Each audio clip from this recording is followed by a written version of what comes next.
kahit binigay ko na ang lahat. Mia umiiyak sa harap ng salamin. Halata sa kanyang mukha ang matinding lungkot. Hawak niya ang isang lumang litrato nila ni RJ. Masaya pa silang dalawa noon. Nanginginig ang kamay niyang bumabaka sa larawan. Sabi nila, kapag mahal mo, ibibigay mo ang lahat. Ginawa ko naman, di ba?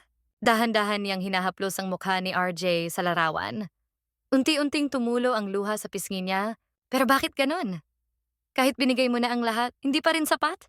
Mia, nakangiti habang inaalagaan si RJ na may sakit.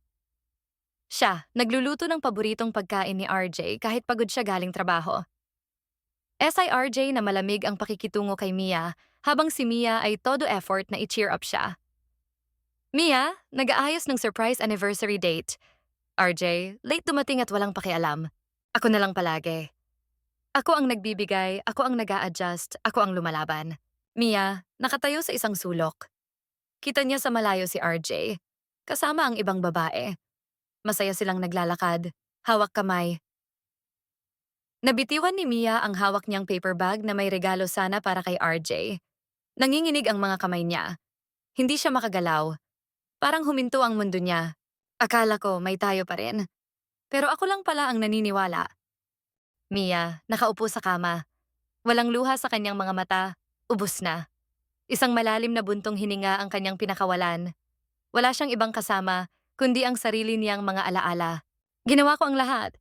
Binigay ko ang oras, pagmamahal at pangarap ko. Pero sa dulo, wala rin pala akong natanggap. Kahit salamat wala. Tumayo siya at humarap ulit sa salamin.